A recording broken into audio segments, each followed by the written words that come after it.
2020 is here, meaning we are officially in the year of the next generation of consoles. When it comes to PS5, there is plenty of different factors to consider and predict, such as when it will be fully revealed, what features will the console have, how much will it cost, and what games will release alongside it at the end of the year. These are all questions I want to discuss right here, right now, so let's use these psychic powers of mine and get right into it, shall we? So far, the most relevant and obvious pieces of information we have about the console via the two Wired articles are that it will be called the PlayStation 5, shocker, and it will release in holiday of 2020. The logo was also just revealed, and I must say it's a pretty bold new direction for PlayStation as a brand. Never seen anything like it. Now, there has been a lot of speculation concerning when Sony will next choose to officially talk about the console again and reveal it to the world for the first time. A common theory has been that the company will hold an independent reveal event at some point early in the year that could realistically be announced at any time in the coming months. The logic behind people thinking PS5 will be shown off this way comes from the fact that this is exactly what Sony did for the PS4 in February of 2013. It was there on their own stage in New York that the company discussed that console for the very first time, going over specs, features and games for that system. The idea that Sony would do something like this again is certainly possible, as it is not uncommon for console manufacturers to use their past course of action as a template for what they will do next. However, I really don't think that this is going to happen for the PS5, and I believe this because there is one factor that I've seen many other gamers speculating overlook, and that is that the reveal event for the PS4 in early 2013 did not involve Sony revealing the design, price and release date of the console, as all of those things were actually announced at E3 of that same year a few months later. Why is this important? Well, they are the only huge things about PS5 we don't already know. Everything that Sony chose to reveal at the PS4 event has already been discussed for PS5 via the previously mentioned Wired articles, which is something that Sony has never partaken in before when preparing to launch a console. If there were to be a PS5 event around February, the only things of real consequence left to show us are the design, price and release date. And that is something they just didn't do so soon for PS4. That's not to say there can't be a specific reveal event, but if there were to be one, they would have to announce those key factors still left up in the air. And once those things have been revealed, Sony presumably won't be left with anything else to say about the console. So the company only has enough real content left to talk about the console in depth on one single occasion. So in my mind, we are left with three options. Option 1, Sony holds a reveal event sometime in the next few months where they reveal everything about the console, and then at E3 only choose to focus on games. Option 2, Sony holds no reveal event and waits to go directly head to head with Microsoft at E3 where PS5 will be talked about next. Or option 3,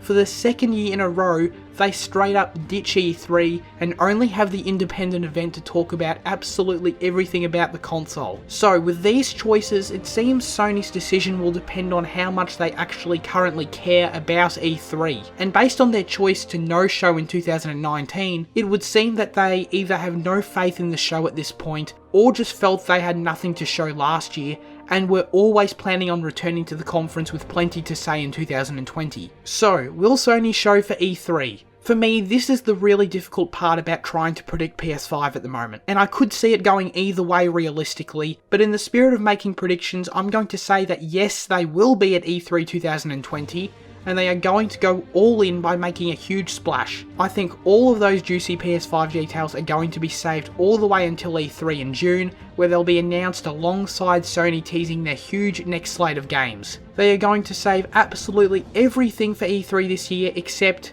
one important factor: what the console looks like. I don't actually know how, perhaps in a state of play or just a trailer similar to the one for the Xbox Series X released online, but going into the conference we will already be fully aware of PlayStation 5's final design. I think Sony will decide to do this because not only has Microsoft already gone this route with their console at the Game Awards late last year, but there is also currently a fair bit of concern in the PlayStation community regarding the console's look, which all comes from the leaked dev kits currently being used by developers looking absolutely hideous. I'm confident that this doesn't look anything like the final machine because, God help us if it does, and the company will want to assure fans of that. In whatever form it comes, the trailer which reveals the PS5 will end in a message telling us that there is more to come at E3. Who knows how any of this will go, but the more time that passes, the less chance there is of a specific PS4-like event happening at all. Naturally, only time will tell.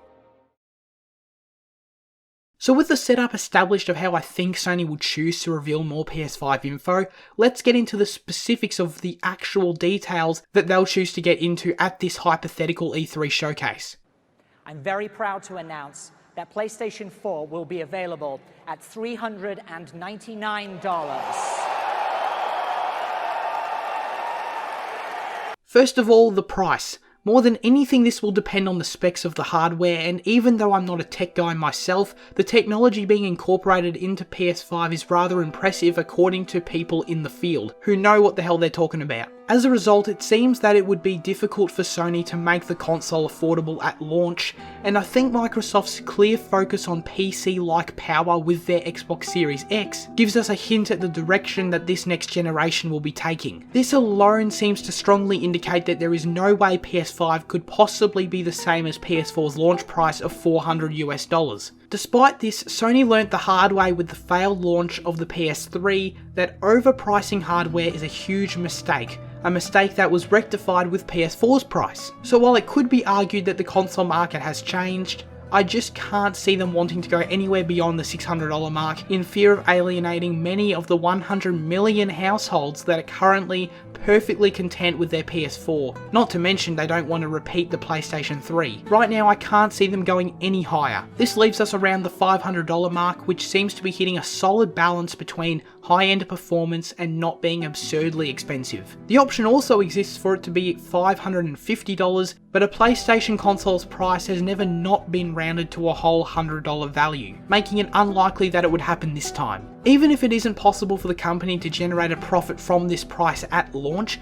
it is not at all uncommon for manufacturers to sell individual consoles at a loss in order to earn more from games sold later. So the final prediction here is $499 US for PS5. As for the release date, unless either Microsoft or Sony pull something out of left field, we can expect holiday 2020 to mean November for both consoles. While it is possible for both the Xbox Series X and PlayStation 5 to release on the same day, I think they're going to actually come out a week apart from each other, as they did last time in 2013. Back then it was the PS4 which released a week earlier, so in keeping with that logic, I feel PS5 will have a release date of Friday the 13th of November 2020, and Xbox will follow on the 20th of November. But really, any Friday in November is essentially guaranteed.